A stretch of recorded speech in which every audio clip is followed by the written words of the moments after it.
waffles gone cold. Both Eminem and Kendrick Lamar are legendary rappers. I, as well as a lot of people, have both of them in my top 5. Despite that, one of them does have a more consistent catalog than the other. It's Kendrick. I'm not really here to debate that though. I'm more interested in showing similarities between both Mr. Morale and the Big Stepper. As well as Revival. Some of these themes being to humanize the artist, reflect on their pretty distant past at that point in their career, speak on social issues, mostly around race, and issues they have with the expectation that is built around them concerning their hiatus. And Kendrick does all of these better. I want to start at the start of both albums. Revival obviously opens up with Walk on Water, which I remember at the time a lot of people expecting a banger, because like Walk on Water and Eminem has that whole, rap god thing going on. However, it was kind of like a very personal piano ballad. It centered around humanizing him at that point in his career and saying like he won't always be able to do what people want him to, essentially. And this got received pretty poorly as far as Eminem goes, but there was a lot of people that kind of came on board with the whole like personal Eminem album and were really hyped to hear that sound. The next song on Revival, Believe, has a transition into it, so I'm gonna count it as one song for the purpose of my video. I personally love Believe, but I know a lot of people have issues with it. Believe kind of flips Walk on Water and is more setting up themes of inspiration as well as his past in an attempt to both inspire the listener to do something and inspire himself to put down the doubts in Walk on Water.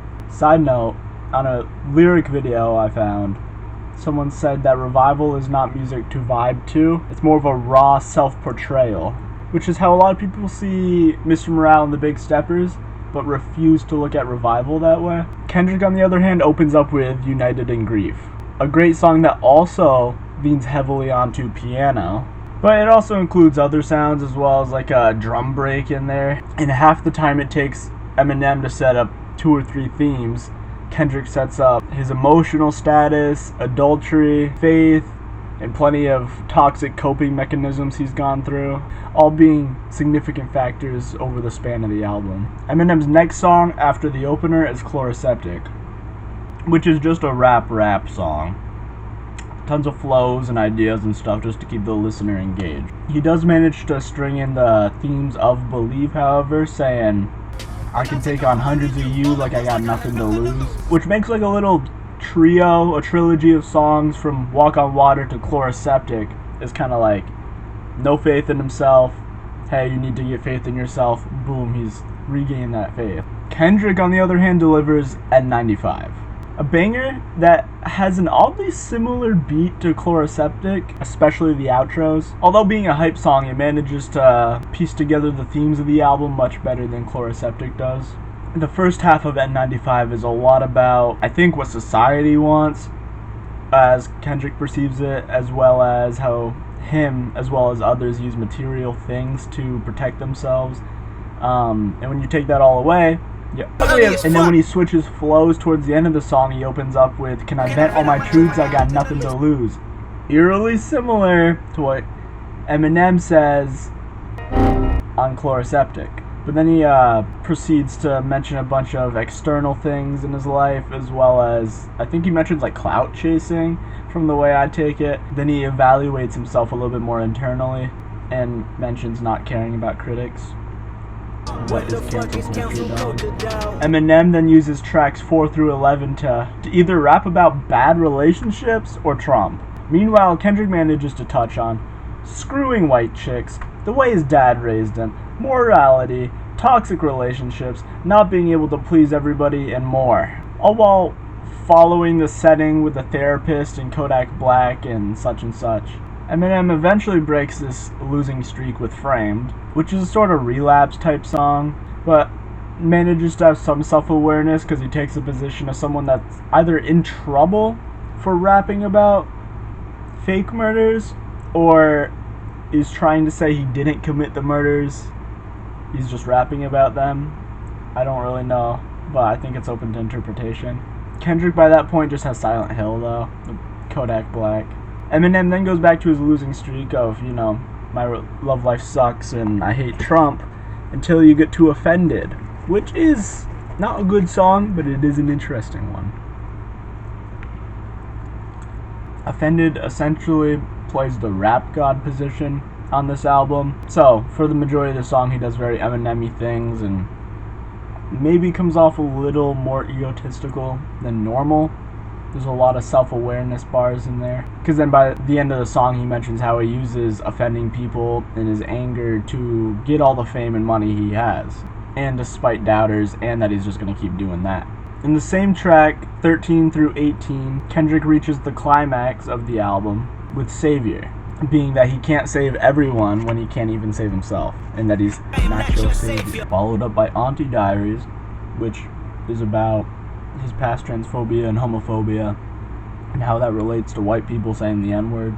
And then in Mr. Morale, Kendrick attacks Black Trauma, and that's where really a lot of the Kodak Black and other stuff on this album collide, transitioning into Mother I Sober, which is kind of like the flip of Mr. Morale, and he goes more into depth about his trauma and his family's trauma, and that people who have experienced the same things, of course, would have the same trauma, which will affect both them and then their children.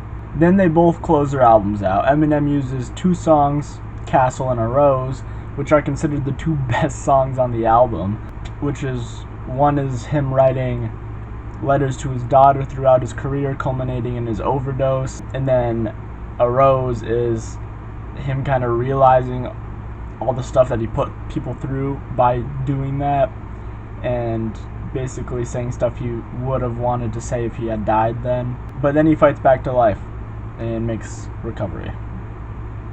Skipped over Relapse in that song, and Kendrick, on the other hand, ends with Mirror, and basically just saying he needs to do what he needs to do for himself before he can ever do anything for other people. But I'm pretty sure they've tacked on the Heart Part 5 to the album. I don't think that was there when I first listened through, but it's there now, which is just him taking the position of other black celebrities and kind of putting himself in their shoes and finding similarities, which goes with the Oklahoma I Am All of Us thing, but I don't know if it really is too important to my narrative here. So it's pretty clear that the album share a lot of big similarities as well as minor ones as far as I'm concerned. And then it's also clear from my point, from feedback, that Kendrick did that a lot better. Eminem leaned way too heavy into like the Trump hate, hoping that would boost sales, I guess, as well as the failed relationship songs, which I believe he has said before he puts in there kind of as a break from the heavy themes or whatever. But people don't want filler in their 22-track album, Kendrick, on the other hand, provides themes on almost every single track, building and building and building until it climaxes and then immediately cuts off with Mirror. So, they share a lot of themes, and if Eminem had went more of the Kendrick route, I feel like he would have done better. However, he didn't. So, out of the 2 albums, Kendrick's is better. Boom. I just wanted to point out those similarities because I haven't seen anybody talk about them. Probably because people don't want to talk about Revival. But there you go.